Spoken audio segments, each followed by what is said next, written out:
So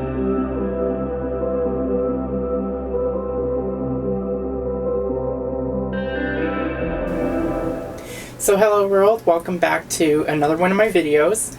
My name is Amelia, as you all should know by now. And this right here, you want to introduce yourself? No, apparently she just wants to lick my fingers. This is Catty, K-A-T-T-Y. Otherwise I'm calling her that for short for Katniss from Hunger Games. All my animals have names that are short for movie characters. I don't know why she wants to lick my hand. I didn't touch anything tasty. So anyways, I decided, it feels like it's actually been a while, but I don't think it's been that long. Maybe it's been a little over a week now. I decided it was time to make another installment video to update everybody. This is going to be distracting, actually. And I really don't know what I'm going to do in the future for videos. Like, are you going to be in every one of my videos? Anyways, I realized I haven't actually done a video in a while talking about my latest in journey with my bottom surgery. I don't really honestly remember very much about where I left off. I know some of the last things that I actually talked about were in regards to the fact that I had some complications, and that there was a planned schedule for me to go in and get my complications corrected. So, and that happened roughly 2.5 days ago. I went in on Thursday, November 25th, and I could go into a bunch of things that led up to that date. But I'll just put it simply, the date came, I went in, and had some, it was like I said, it was very simple.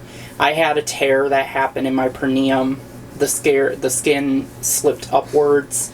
It created a hole into my vaginal canal, and as I was instructed by Dr. Gray, I really don't want you falling off the couch.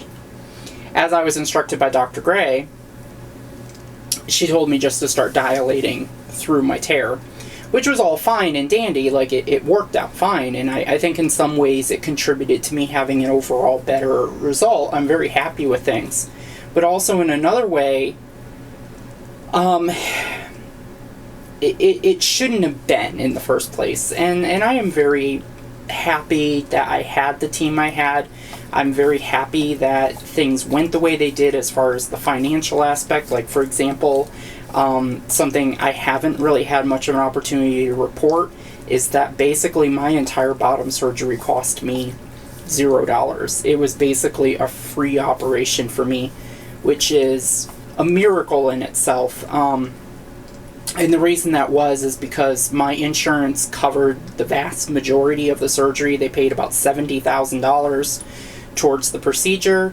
Once everything was all said and done, I owed the hospital about $3,000, and then I ended up applying to the hospital for financial assistance, telling them, hey, I had been impacted by COVID, which I had been, and I just got the news last week. Officially, the official letter came in the mail informing me that they were completely forgiving me of the entire balance, which was the most amazing news I could ever. And apparently Catty is licking my knee. Again, I must taste good.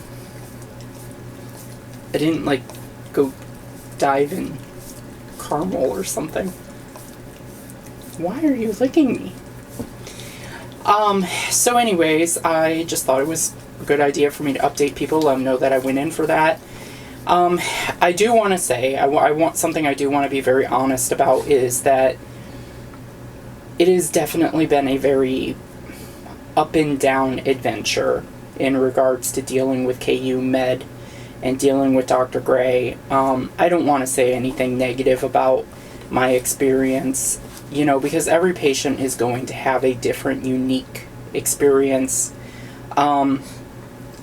Every patient is going, not to mention, I don't know if I've mentioned this on camera before, I had one of Dr. Gray's patients who had a bad experience contact me, and, while I don't invalidate her experience, and I don't sit there and say she had, everything that happened to her is not, worth at least exploring and worth Dr. Gray at least helping her, which is none of my business.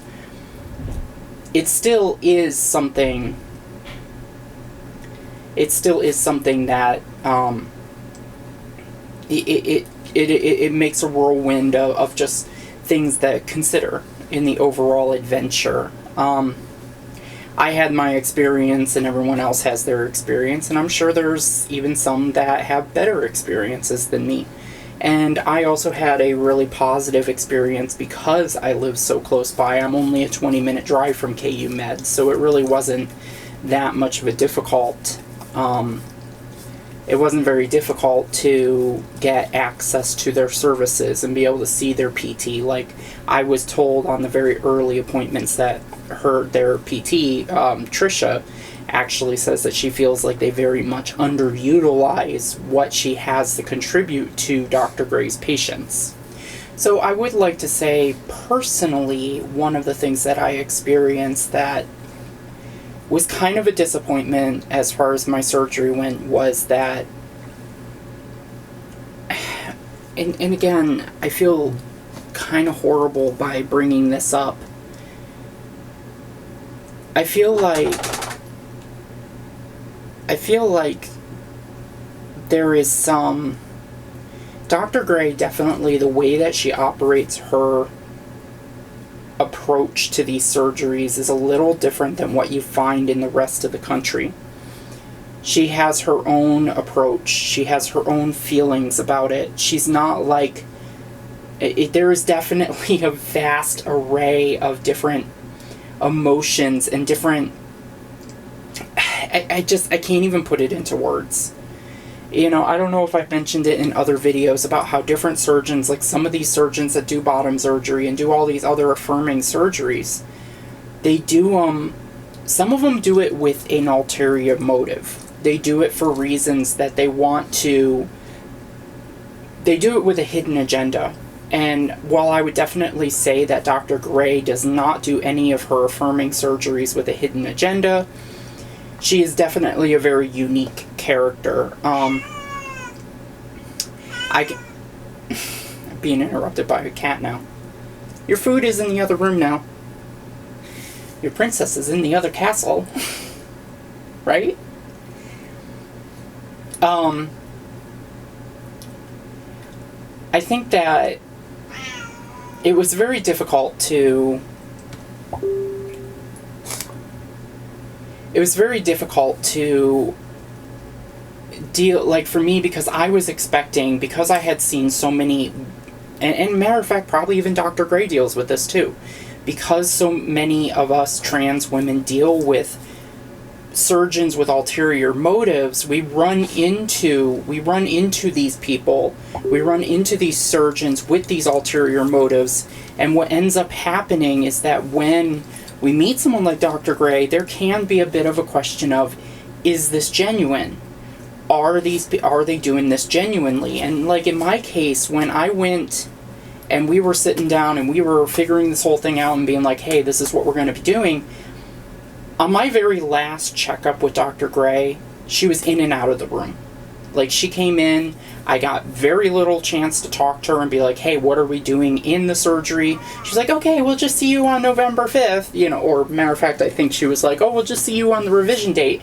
And that really kind of made me feel like nobody cared. I'm not necessarily saying it meant that Dr. Gray didn't care, but however, it made me feel like nobody cared.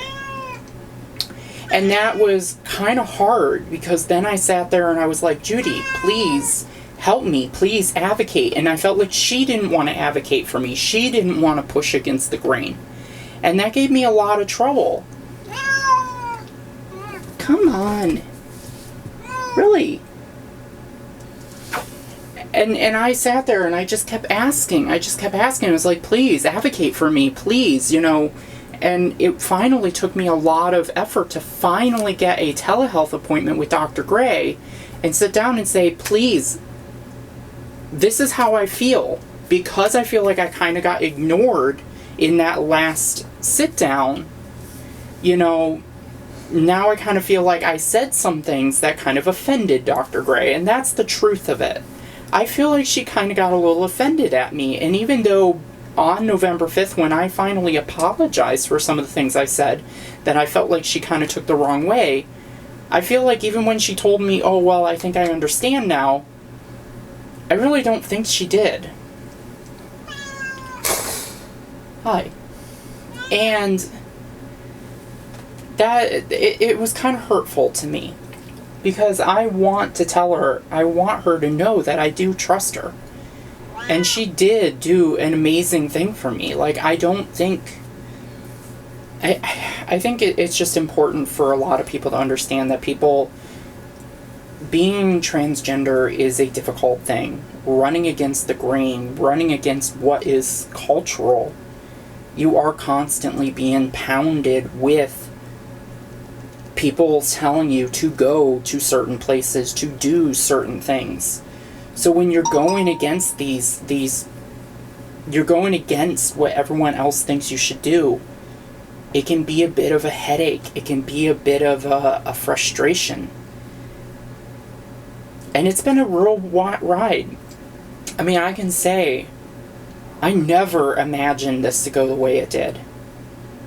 And I mean, my experience with recovery has been long and slow, and you know, I did finally experience some of the stuff that I never thought I would experience. And I can definitely say, you know, letting some other trans women out there know, it is like going through puberty just like a cis woman. I mean, it's amazing how you start realizing, you're like, it actually does kind of smell down there.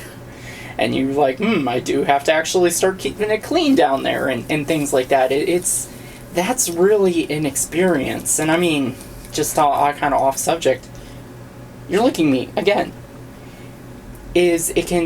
When people sit there after you go through this process and then you're now recovering and like you're in my shoes, it can even further hurt when other people then look at you and then try to somehow tell you that you're even less of a woman, or if you're less of anybody, that you're a nothing. And that's just kind of a cultural comment. A social issue is because, like, I even experienced through this whole thing, I can sit there and be like, I feel complete. This surgery made me feel complete. I feel better about myself. I feel more one with myself. When I go to the shower, I sit on the toilet or whatever else. And sometimes I can even hear people talk about, it's interesting. And then, are you chewing on the bed? And then to all of a sudden, and then to have somebody tell you, oh, well, you're wrong, you're messed up. You know, you're less than. Why are you chewing on that? It can hurt. And it can really invalidate everything you've been through. And everything that you've tried to accomplish. It hurts. But I can definitely say this is probably going to be my last video, my last entry into this SRS journey. I do know that another video that I'm going to be needing to make very soon is a video about my next phase, which is working on. I am going to be working on getting plastic surgery very soon. That's going to be a very interesting chapter. Why are you chewing? Please don't chew. But anyways, I think it's about time I just leave this video here. I can't really think of anything else that I can include in this saga. And you know what? I can also leave this by saying thank you for joining me on this journey. And thank you for...